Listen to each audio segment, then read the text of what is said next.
Meus irmãos, aproveito mais uma vez para expor minha gratidão a Deus por poder estar aqui nessa manhã junto da minha família, conhecendo os irmãos, conhecendo a igreja.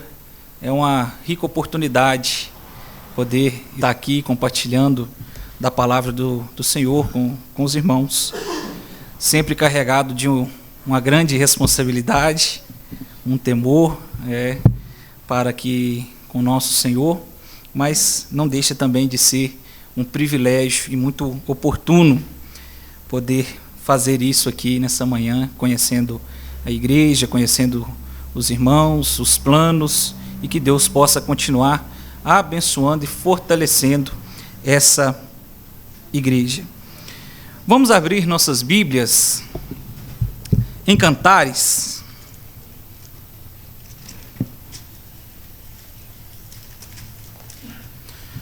No livro de Cânticos,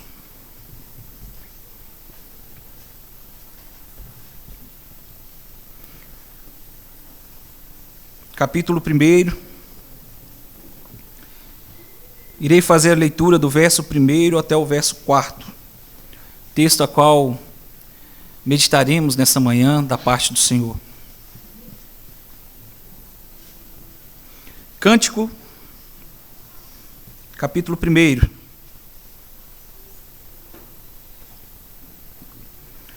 versículos 1 ao 4, eu lerei e peço aos irmãos que o acompanhem assim, por favor. Cântico dos Cânticos de Salomão. Beija-me com os beijos de tua boca, porque é melhor o teu amor do que o vinho. Suave é o aroma dos teus ungüentos, como unguento derramado é o teu nome. Por isso as donzelas te amam. Leva-me após ti, apressemo-nos. O rei me introduziu nas suas recâmaras. Em ti nos regozijaremos e nos alegraremos. Do teu amor nos lembraremos. Mais do que o vinho, não é sem razão que te amo. Já oramos, e então meditaremos nessa manhã sobre o amor de Cristo, que é aquela maior de todos os prazeres. O amor de Cristo, o amor do rei que vai ao encontro da sua noiva para resgatá-la da sua miséria. E esse texto ele traz para nós que o amor de Cristo, então, ele é o maior de todos os prazeres. Eu começo com uma afirmação de João Calvino, onde ele disse que onde a palavra é fielmente pregada e os sacramentos corretamente administrados, ali existe uma igreja verdadeira. Consequentemente, dá até mesmo continuidade no estudo que tivemos agora há pouco, sobre quem é o verdadeiro Cristo, sobre em que e em quem verdadeiro. Então, João Calvino ele diz que onde a palavra é fielmente pregada, os sacramentos corretamente administrados, ali então existe uma verdadeira igreja. O liberalismo teológico e contemporâneo, junto com o secularismo, tem tentado reduzir este livro sagrado a um mero poema erótico da literatura do Antigo Oriente Próximo. Cada dia mais tem se dado vazão ao livro de Cânticos, e durante os nossos dias, muitas pessoas têm se voltado para esse livro, mas infelizmente me atrevo a dizer que a verdade bíblica ela não tem sido exposta com fidelidade, mas apenas um compêndio puramente sexual que banaliza e ataca diretamente a santidade revelacional de Deus. Pois o livro de Cânticos é um livro inspirado pelo Senhor para compor o seu cano sagrado, compor as Sagradas Escrituras, e não deve ser banalizado como tem feito, infelizmente, por algumas pessoas no período em que vivemos. No livro em questão, nós vemos o ápice da revelação da união mística e a comunhão do pacto entre Cristo, o Rei amado, e a sua igreja, a noiva amada. Ora, o vocabulário de Cânticos ele alterna entre esposa e irmã, o que representa a nossa união com Cristo. Ora, a igreja prefigurada como a esposa, a noiva, e também ora como irmã, remetendo também que somos filhos de Deus, filhos da adoção. A Confissão de Fé de Westminster afirma no capítulo 26, na seção 1, que os santos têm comunhão com Jesus Cristo em seus privilégios, em seu amor e em sua glória. Ou seja, nós, os santos escolhidos, separados por Deus, temos comunhão com Jesus Cristo em seus privilégios, em seu amor e também compartilhamos da sua glória. Louvado seja o nosso Senhor. E para compreendermos então o texto de Cânticos, o texto em questão, nós precisamos adentrar no solo histórico do século X, antes de Cristo, por volta ali do ano 970 e 930 antes de Cristo. O livro, ele é escrito no auge da unificação do reino de Israel. O único período de paz em todo o território de Israel. Esse é o período que o livro foi escrito. E ele começa com o título Shir HaShirim, um termo que significa o cântico dos cânticos. Salomão, ele escreveu mais de 1000 cânticos. 1 Reis 4,32 vai nos dizer isso. Só que o Espírito Santo separou este como o mais sublime, o cântico mais excelente de todos, assim como o Rei dos Reis, ou o Santo dos Santos, esse é o cântico dos cânticos. Esse é um cântico especial, não à toa, ele está na Bíblia. Essa é uma obra literária que celebra o amor puro, que celebra a comunhão sem medo e a segurança da intimidade pactual, simbolizada na figura de um casal. Não existe um relacionamento mais próximo, mais íntimo aqui na terra entre marido e mulher. A Bíblia fala que dois se tornam uma só carne, um só propósito, uma só vida. E o livro de Cântico dos Cânticos, aqui como apresentado por Salomão, ele apresenta um amor puro, a comunhão, sem medo e segurança, que é a intimidade pactual simbolizada entre o noivo e a noiva, trazendo para nós a noiva e Cristo Jesus. Nessa figura do casal, que cumpre ali o matrimônio, nós temos plena relação de Deus em Cristo Jesus e o seu povo. E à luz da teologia bíblica, nós vemos que Davi, ele é um tipo de Cristo. Assim falamos, como tantos outros, em sua batalha e humilhação conquistando os inimigos, prefigurando a vitória de Cristo no Novo Testamento. Enquanto Salomão, ele é um tipo de Cristo em sua exaltação e reinado glorioso, de paz com a sua noiva. Esse é o período que Salomão se encontra. Sabemos também que muitos casamentos históricos, eles eram realizados com finalidade política. Eles serviam para simbolizar a paz entre reinos que antes estavam em guerra e a união entre o rei e o seu povo. Então, quando se havia um casamento político, muitos deles efetuados por Salomão, simbolizava a paz entre o rei e o povo e também uma finalidade política de união entre os reinos. Sabemos, que Salomão realiza casamentos com essa finalidade. E o texto aqui em questão representa um cântico usado em festas de casamentos reais. E é muito provável que esse seja o momento ao qual tenha sido composto por Salomão, o seu primeiro casamento. Richard Sibbes, ele faz uma bela ilustração sobre esse livro, baseado na união matrimonial entre o noivo e a noiva. Ele afirma o seguinte: pelo contrato de casamento, o noivo e a noiva se tornam uma só pessoa jurídica. Esse é o casamento jurídico. Quando vamos lá no cartório e assinamos o contrato, nós estamos ali firmando um contrato onde duas pessoas se tornam um, juridicamente. Tudo que pertence a um passa então a pertencer ao outro. Agora imagine o seguinte: uma mulher extremamente pobre, completamente arruinada, falida e afundada em dívidas impagáveis aos seus credores. Ela não tinha como pagar as suas dívidas. Se os credores a levarem ao tribunal, a sua sentença é inevitável, será de prisão perpétua, pois ela não havia a mínima condição sequer de pagar as suas dívidas. E de repente o príncipe herdeiro, o rei do país, ele olha para essa mulher miserável e ele não a escolhe por sua riqueza, pois ela não tem nada. Ele não a escolhe por sua beleza, pois ela está em trapos, imunda, suja. Nós sabemos muito bem a que ponto pode chegar a condição de um homem e de uma mulher sem a higiene pessoal necessária. Como que é um estado triste, deplorável. Mas esse rei, ele olha para essa mulher miserável e ele a escolhe por puro amor soberano. E então propõe a ela um casamento. No momento em que o pacto matrimonial ele é selado, duas coisas acontecem imediatamente na esfera jurídica. No instante que se casam, todas as dívidas impagáveis da noiva passam a ser legalmente de responsabilidade do noivo. Ele herda todas as dívidas dela. Os credores agora não mais batem na porta dela para cobrá-lo. Eles vão até o noivo e batem à porta do rei, pois eles são casados. A dívida agora é do rei.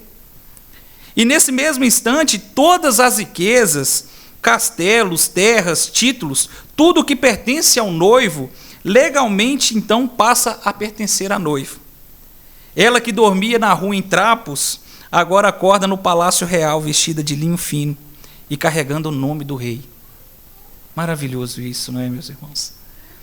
Esse então não é um cântico sobre a justiça da lei ou sobre o pacto das obras, mas é o apontamento direto para o pacto da graça. Ele descreve o amor eletivo e soberano do Filho de Deus por pecadores que ele resgatou e lavou por seu próprio sangue para sermos a sua noiva.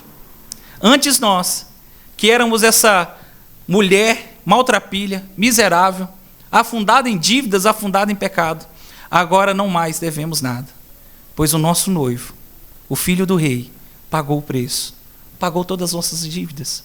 E nós agora não mais moramos na rua, nós somos colocados em um reino eterno, glorioso, onde as ruas são de ouro, onde só existe felicidade, união, comunhão.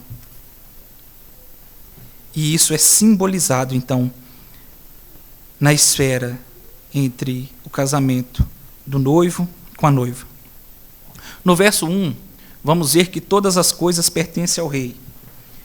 Cântico dos Cânticos de Salomão. O versículo 1 do texto sagrado em questão apresenta que o Cântico dos Cânticos, ele é de Salomão. Cântico dos Cânticos de Salomão.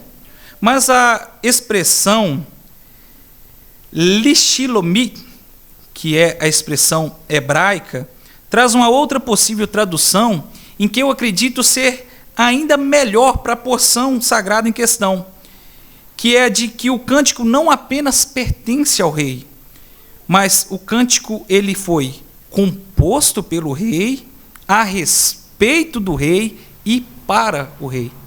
Em outras palavras, é o cântico de Salomão, composto por Salomão, a respeito de Salomão e para Salomão, apontando que todas as coisas foram feitas para ele, por meio dele e para ele, nosso Senhor Jesus Cristo. Então o Cântico dos Cânticos traz uma conotação significativa. E ao analisarmos que ele não é apenas mais um escrito entre milhares, como dito anteriormente, mas que ele remete ao mais sublime de todos os cânticos compostos para o rei e a respeito do rei. A preservação de cantares, sua composição e inclusão no crâno sagrado, entre os livros de sabedoria, revela uma relação íntima entre Deus e a sua igreja, prefigurados no estrito relacionamento amoroso entre os noivos aqui em questão. No relacionamento amoroso entre um homem e mulher, podemos contemplar um vislumbre de amor perfeito de Jesus. Salomão é classificado como um tipo de Cristo, e na figura do rei, no verso 1, contemplamos, à luz então da teologia bíblica, o apontamento direto para Jesus Cristo. O modo como analisamos o texto revela que o mais sublime cântico é a marca característica dos afetos do mais sublime rei, Jesus Cristo e sua noiva, a sua igreja amada. O fato histórico da redenção desde a criação até a consumação final, é um ato decretado desde a eternidade, com o pertencimento exclusivo, único, na pessoa do grande rei. Toda afeição relacional, fatos antecedentes, histórias de libertação, purificação, exaltação, entre tantas outras histórias narradas na Bíblia, elas encontram um único propósito: a glória de Deus, expressada externamente, visivelmente, na pessoa de Jesus Cristo. Tudo pertence a Ele, o Rei da glória. Tudo foi feito por meio dEle, para Ele. E quando o verso 1 diz que esse é o cântico de e para Salomão, logo nós podemos linkar essa expressão ao evangelho revelado na palavra do Senhor, a Jesus, o Messias prometido, a quem conhecemos na pessoa do Cristo ressurreto. Tudo o que é necessário para a nossa compreensão já foi revelado em Jesus Cristo. Sabe quando alugamos um imóvel? Nós, ao irmos até o dono do imóvel diretamente ou até a locadora, recebemos a chave, assinamos o contrato e passamos ali então a ser inquilinos, os responsáveis por aquele imóvel. Nós que respondemos legalmente por aquele imóvel, aquela casa, apartamento, ponto comercial, mas nós não somos os donos. Nós não podemos fazer dele o que bem queremos. O imóvel ele tem um contrato. Você deve entregar da maneira que pegou. Você não pode tirar uma janela e fechá-la, não pode trocar uma porta de lugar, sem que antes tenha autorização do proprietário. O que eu quero dizer com isso, meus irmãos? Tudo é por Ele, para Ele, tudo é para a glória de Cristo. As nossas vidas, elas não pertencem diretamente a nós, mas elas pertencem ao nosso Rei, ao nosso resgatador, ao Senhor Jesus Cristo. Nós não temos posse para fazer dela o que bem queremos. Nós não podemos fazer das nossas vidas aquilo que achamos correto, sem antes consultarmos no Senhor se aquilo convém ou não. Pois eu posso todas as coisas, mas nem tudo convém, nem tudo edifica. Nós temos de crer de todo o coração, no mais íntimo consciente, que Jesus é o Rei anunciado pelos profetas, pré-anunciado no verso 1, na pessoa de Salomão, e abandonar uma mistura e crenças da fé verdadeira em Deus com elementos de religiões pagãs ou até mesmo culturais que estão à nossa volta, que têm composto e tomado porte daquilo que fazemos para Deus. Essa mistura de religiões e culturas tem adentrado dentro da igreja e nós muitas vezes achamos que temos posse do culto ao Senhor, das nossas vidas, da liturgia, dos cânticos, da palavra que será ministrada, mas nós vemos que nem mesmo as nossas vidas pertencem a nós, pertencem a Ele. O texto nos fala a quem pertence todas as coisas: sua vida, seu coração, sua família, seu trabalho, casa, nada disso pertence a você. A Cristo pertence todas as coisas, a Ele pertence a mais sublime glória. Não existe essa separação entre secular e espiritual. Às vezes a gente ouve isso. Aqui na igreja é espiritual. Ah, mas lá na minha vida, no meu trabalho é secular. Não. Uma vez chamados e resgatados da miséria, tudo é espiritual. Pois não mais carregamos o nosso nome. Carregamos agora o nome do Rei. Nós herdamos o seu sobrenome. Tudo visa a glória dele. Quando cobrados, não nós seremos cobrados, mas Ele será cobrado. Nós temos que sempre refletir nisso. Nós não temos posse daquilo que foi nos concedido, pois o cântico dos cânticos é dele, é para Ele, composto por dele. Tudo foi feito por meio da palavra. A palavra estava com Deus e a palavra era Deus. O verso de número 2 nos fala que o amor do noivo é maior que qualquer outra coisa deste mundo. Beija-me com os beijos de tua boca, porque é melhor o teu amor do que o vinho. O segundo versículo traz a nós um paralelo sobre a intimidade entre dois indivíduos aqui em questão, um casal, entre um homem e uma mulher. Vemos um anseio pelo beijo doce do amado. A noiva aqui em questão demonstra uma apreensão, um forte desejo de receber o quanto antes as afeições do noivo. Sabe quando estamos com saudade de alguém? Seja aqueles que têm netos, filhos, irmãos, amigos, que tiraram férias aí apenas uma semana, que a gente não vê a hora de chegar e poder abraçá-los, receber aquele carinho, poder encostar a cabeça sobre o ombro. Aqui, sobre o beijo tão aguardado da noiva para aqueles que são casados, que tiveram aí que passar talvez 1, 2, 3 dias, uma semana longe do marido ou da esposa, a primeira coisa que a gente quer encontrar é poder abraçá-lo, dar um beijo doce, de afeto, de carinho. Isso não revela uma libertinagem que é reproduzida atualmente por grande parte da humanidade. Aqui nós não estamos analisando um relacionamento afetado pelo pecado. Nós temos que destacar isso. Ao olhar para esse texto, temos de vê-lo sobre a ótica de Deus, que é puro e reto em seus decretos. A Bíblia não está mandando ninguém sair beijando todo mundo, ou até mesmo sair tendo relações sexuais ilícitas. A Bíblia não está falando o que o mundo fala, que o importante é ser feliz. O anseio aqui é pela ordem bíblica do relacionamento amoroso decretado por Deus exclusivamente no casamento. Por isso, ansiedade. Ela anseia pelo beijo doce. Se ela já estivesse beijando, né? Ela não tinha esse anseio. E voltando aqui então para o texto, nós vemos que as afeições de amor demonstradas, simbolizado no beijo entre o casal, expressa algo muito melhor do que o vinho. O vinho na Bíblia, em especial no Antigo Testamento, simboliza a alegria, simboliza a celebração, providência e a bênção da aliança. Na maioria das ocorrências do Antigo Testamento, o vinho representa o ápice da bondade de Deus na criação e a manifestação visível do seu favor pactual.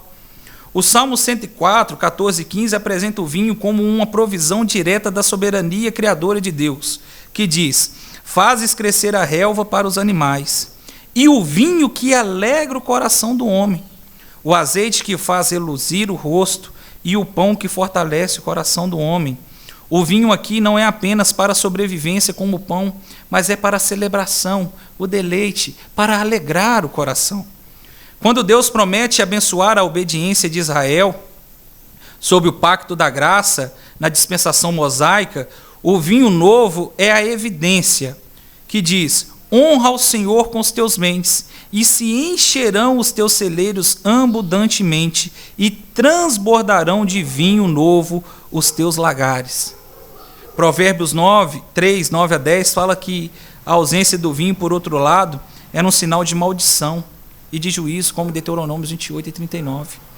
Em Isaías 55, 1, Deus usa o vinho como metáfora para o convite gratuito da salvação. Ó vós que tens sede, vinde às águas, vinde, comprai e comei. Vinde e comprai sem dinheiro e sem preço vinho e deleite. Vejam aqui que o sinal claro da afeição amorosa entre casal é muito melhor que muitas outras coisas oferecidas pelo mundo. Aqui, no caso, o autor citando o vinho. E ao analisarmos o relacionamento entre Cristo e a igreja sobre a ilustração matrimonial, o texto deixa claro que o Senhor e resgatador é um Deus que se relaciona intimamente com seu povo. Nós temos um Deus que se relaciona intimamente com nós, cada um de nós. Ele foi e deixou para nós um Consolador, o Espírito Santo que habita em nossos corações e fala e conversa conosco. Em outras palavras, a demonstração de afeto íntimo de Jesus e seu amor pactual é superior a qualquer outro prazer encontrado neste mundo. A intimidade com Deus é o prazer muito maior do que qualquer outro prazer encontrado nesse mundo.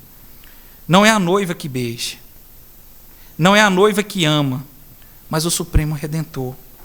que resgata e entrega sua vida em amor e em favor da sua amada igreja. Não entregamos nada ao nosso Senhor, muito pelo contrário, dele recebemos além daquilo que merecemos. Pois se formos falar sobre merecimento, aquilo que merecíamos era a morte e a condenação. Estar nos braços de quem amamos é uma das melhores sensações dessa vida. Você tem de olhar para os méritos de Cristo e não entrar em barganha pelo dom gratuito que recebeu.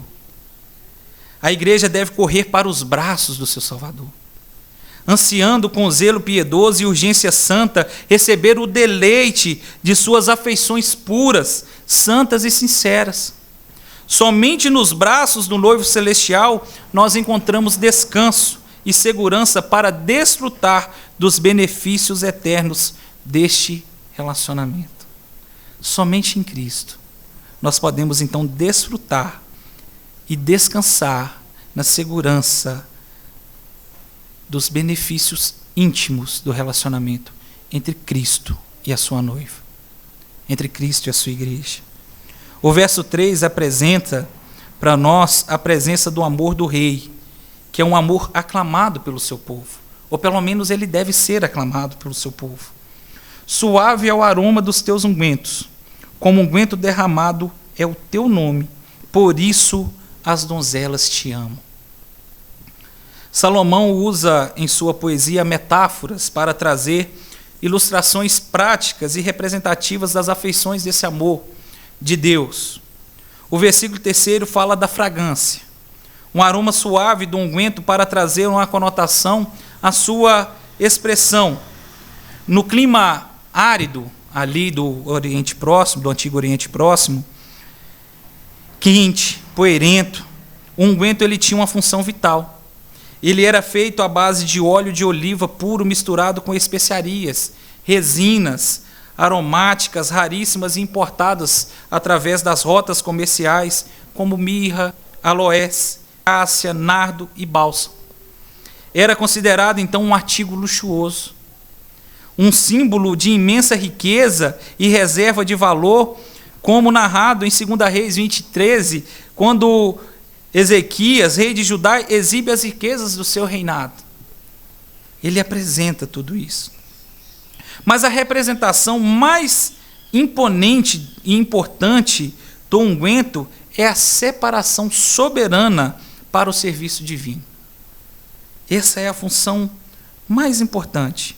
Deus ordena a Moisés a criação de um óleo sagrado para unção, um unguento exclusivíssimo, que não podia ser imitado, como fala Êxodo 30. Quem recebia esse unguento na cabeça era legalmente investido de autoridade divina. Ele era usado para ungir as 3 classes de mediadores do Antigo Testamento: sacerdotes, como Arão e seus filhos, reis, como Saul, Davi e Salomão, e também profetas, como Eliseu.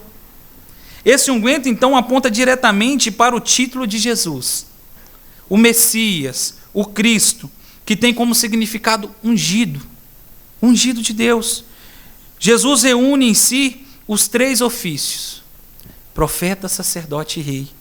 E diferente de outros homens investidos de autoridade, ele não foi ungido com óleo terreno, mas foi o próprio Espírito Santo que o ungiu e o revestiu de autoridade para realizar a nossa redenção, como fala em Hebreus, capítulo 1, verso 9.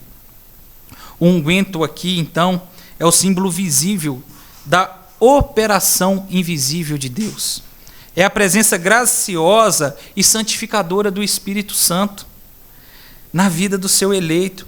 Isso retrata a promessa de Jesus aos seus discípulos em João 14,16, onde ele diz: e eu rogarei ao Pai, e ele vos dará outro Consolador. Além da alegria da comunhão e a hospitalidade encontrados no pacto, o unguento então apontava para o sacrifício e a morte do rei, a entrega do noivo como penhor e resgate da sua amada igreja. E aí vemos que o unguento do rei é um aroma agradável, derramado, anunciado é o teu nome. Sabe quando descascamos e picamos cebola?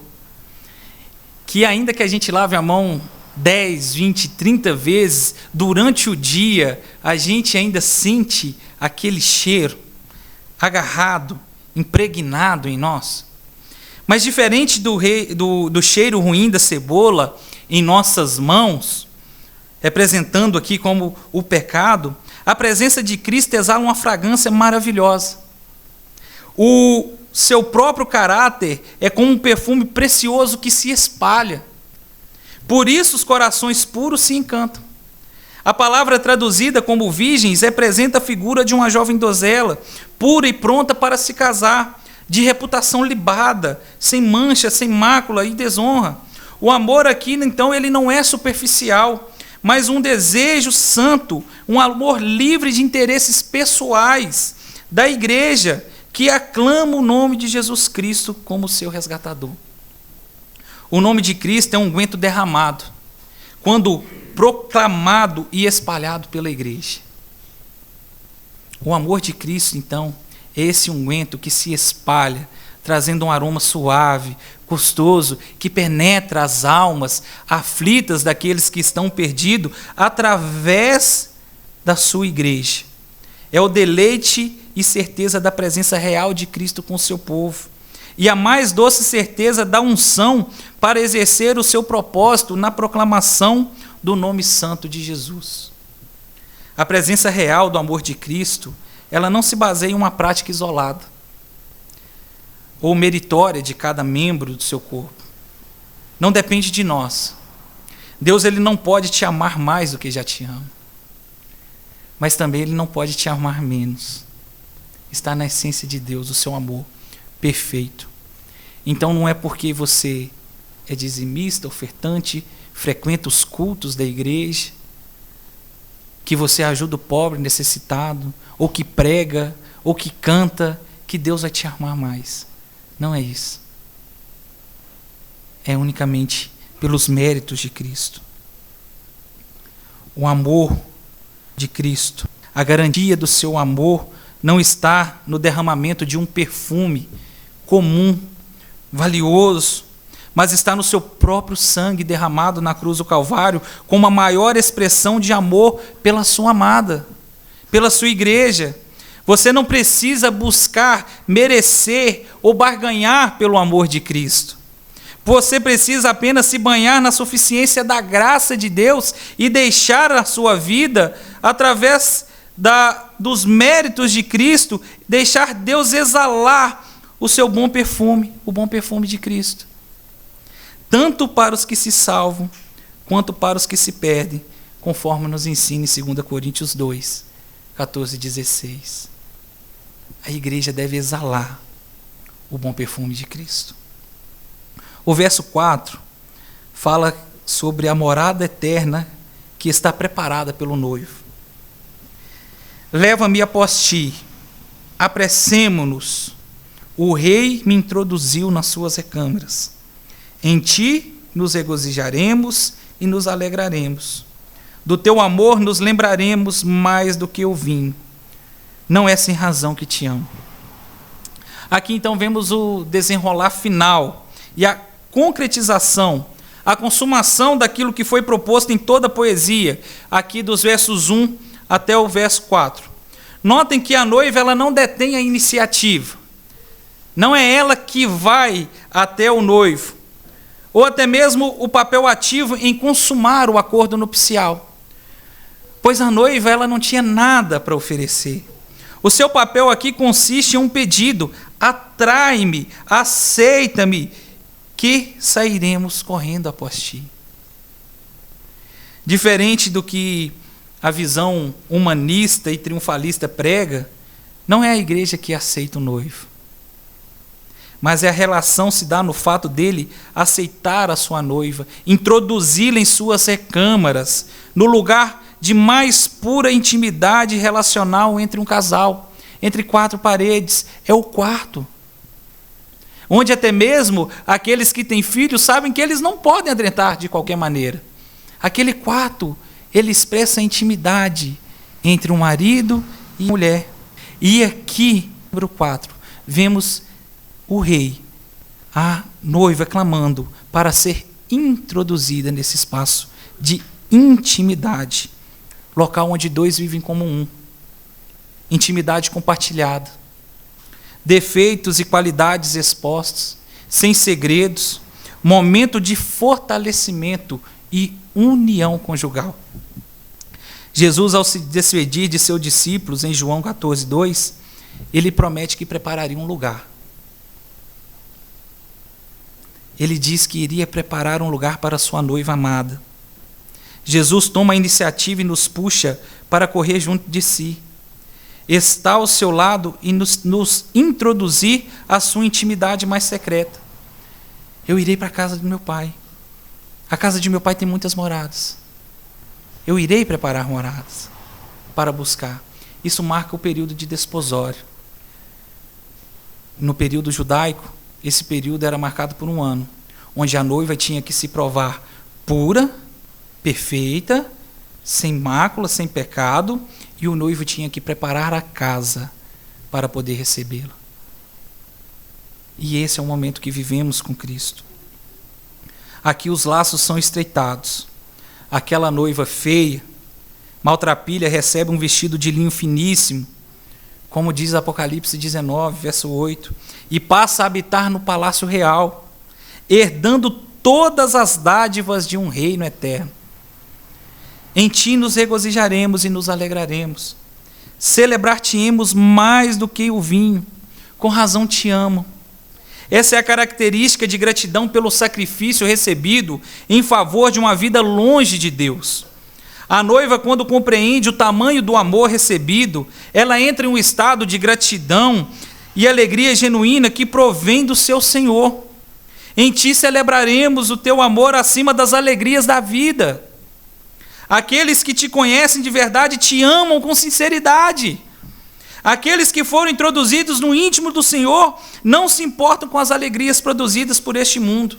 Como vimos na representação do vinho e suas especificações bíblicas, a maior dádiva de Deus ao seu povo é te fazer aceito pelo noivo. O maior milagre, a maior dádiva de Deus sobre a vida de qualquer ser humano não é fazê-lo próspero, não é fazê-lo rico, não é curar de enfermidade, não é fazê-lo voltar a enxergar de novo, mas é fazê-lo ser aceito pelo noivo. Ser introduzido no mais íntimo das recâmaras do Senhor. Nenhuma bondade recebida nesse mundo, nenhuma alegria produzida por esse mundo, mesmo que ela seja providência de Deus, mesmo que ela tenha sido providenciada por Deus, se compara à alegria do livre acesso ao Santo dos Santos e um relacionamento de intimidade com o Salvador.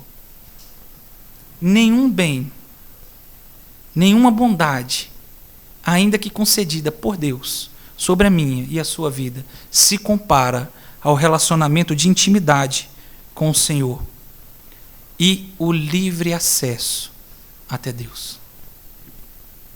Quando o verso 4 apresenta a noiva olhando para o rei com razão e diz que é melhor o teu amor do que o vinho, a palavra mesarim traz o seu significado a retidão, equidade, que é a justiça imparcial. O comportamento aqui não é apenas o de falar, não é apenas a noiva falando, não é apenas ela externando verbalmente, mas é um comportamento de quem compreendeu e com retidão guarda a palavra de Deus, reúne em sua mente toda a revelação das Escrituras e declara que o amor de Deus é a única fonte de salvação e que nele tem morada eterna e descanso. Não é apenas um falar aleatório, mas é um falar de compreensão, que compreendeu o seu estado de miséria e que agora tem a mais sublime e eterna herança. Salomão sabia que o vinho era a maior expressão de riqueza e alegria, prosperidade e fartura que um ser humano podia desfrutar debaixo do sol. Mas agora ele está dizendo que Jesus coloca na balança o melhor emprego, a conta bancária mais cheia, a colheita mais farta, a saúde mais perfeita e o maior prazer que a providência terrena pode. Tudo isso junto não chega aos pés de 1 segundo da certeza do amor pactual de Deus na pessoa do noivo, na pessoa de Jesus Cristo.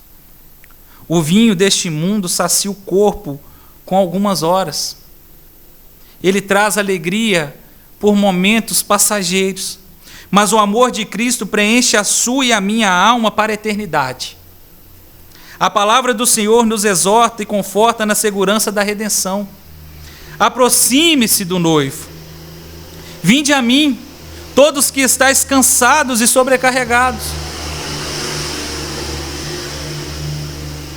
Vinde a mim, todos que estáis cansados e sobrecarregados, que eu vos aliviarei. Aproxime-se do noivo. Abra o seu coração e aprenda com ele. Pois ele chama, Cristo nos chama. Vinde a mim. Tomai sobre vós o meu jugo e aprendei de mim, porque sou manso e humilde de coração, e achareis descanso para a sua alma. Porque o meu jugo é suave e o meu fardo é leve. Ainda que você tenha as bênçãos de Deus, não gaste a sua energia, não gaste a sua saúde, não gaste a sua vida atrás dessas coisas. Venha até mim, aprenda de mim, pois sou manso e humilde. O meu jugo é suave, o meu fardo é leve, e achareis descanso para a vossa alma. Se alegre nas bênçãos do Senhor, pois nós vivemos o já e o ainda não. Nós desfrutamos das bênçãos do Senhor, mas o que verdadeiramente importa é aquilo que vamos herdar definitivamente. Nós já somos a noiva de Cristo, mas estamos aguardando a consumação dessa união. O noivo está preparando morada. O nosso dever é guardar a nossa pureza, é guardar a santidade, aguardando a volta do noivo. Caminhando para o final, no início eu mencionei que Salomão se envolveu em casamentos políticos que visavam selar a paz entre reinos.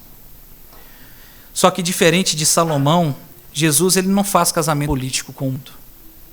O pacto dele com a igreja não é um acordo de conveniência mútua, mas é uma união indissolúvel baseada no amor eterno e eletivo de Deus. Salomão quebrou as suas alianças ao ceder a deuses pagãos, mas o nosso noivo celestial permanece fiel até o fim. A fidelidade de Deus humilha o orgulho legalista humano. Sua fidelidade ela é eterna e perdura de geração em geração. O mundo até nos impõe uma vida árdua e muitas vezes impossível de suportar. Às vezes deparamos com situações que achamos que não vamos aguentar e clamamos por socorro. Sermões, pressão social dentro de casa, dentro da própria família, no emprego ou até mesmo dentro da igreja, nos colocam em um beco sem saída. Mas eu termino aqui compartilhando e dizendo aos irmãos que nós não precisamos nos moldar a padrões criados por homens. Nós não precisamos ser como Davi, como Salomão, como o pastor fulano de tal. O que nós precisamos é buscar no Senhor a verdadeira mudança de vida. Descansar no Senhor. Buscar uma conversão genuína e a capacitação do Espírito Santo para obedecer e dar frutos dignos do amor recebido do noivo, nosso Senhor e Salvador Jesus Cristo. O que precisamos é clamar como essa noiva. Introduza-nos no mais íntimo,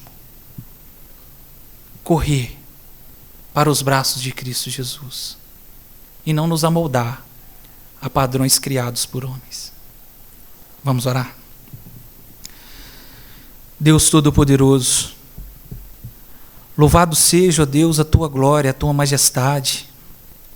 Ó Deus, muito obrigado porque antes, ó Deus, nos encontrávamos em um estado de miséria, não tendo nada, ó Deus, a lhe oferecer.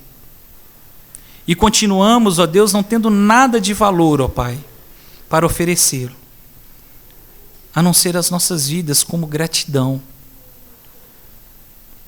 as nossas vidas e o nosso coração como demonstração de amor e recebido de Cristo Jesus, que nos resgatou enquanto estávamos em pecado, em rebeldia contra o Senhor.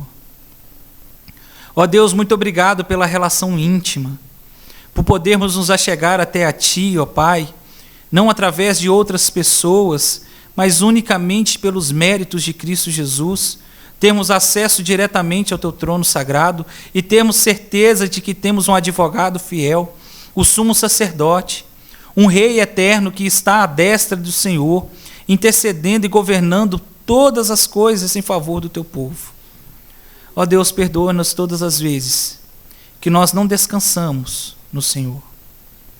Perdoa, Deus, todas as vezes que queremos ser autossuficientes, que queremos merecer aquilo que recebemos de graça, mas que custou um alto preço. O sangue e a vida do justo, perfeito, mas que ressuscitou e vivo está.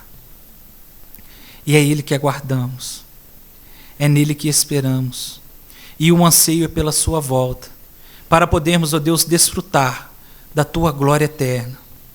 Ó Deus, perdoe todas as vezes que o mundo, ele rouba dos nossos olhos a alegria de contemplar o Teu beneplácito, a Tua boa vontade. Que o mundo rouba dos nossos olhos a alegria da glória eterna. Que todas as vezes que ficamos presos, aprisionados às coisas terrenas e nos esquecemos de viver em santidade para o Senhor. Ó Deus, que o Teu Espírito Santo mova o nosso coração, mova as nossas almas, a ponto do nosso corpo refletir o bom perfume de Cristo. Que juntos como igreja possamos perfumar esse mundo que está em putrefação. Que através de nós, a Tua igreja, o Teu perfume seja exalado, os Teus eleitos alcançados, a Tua glória proclamada, o Teu evangelho anunciado, e haja salvação, e haja conversão, e haja fidelidade da parte da Tua igreja, da Tua noiva, enquanto aguardamos a Tua volta. Abençoe, ó Deus, essa amada igreja, que ela possa, Deus, realizar os seus planos para a glória do Senhor, que ela possa fazer planos, ó Deus, para vislumbre da proclamação do Teu evangelho, e que o Senhor, ó Deus, mande todos os recursos necessários para ela, Deus, realizar tudo isso. Mas que enquanto ainda aguarda, que nós venhamos apenas ser fiéis, perseverantes na oração e na tribulação, e aguardando a Tua resposta e o Teu cuidado.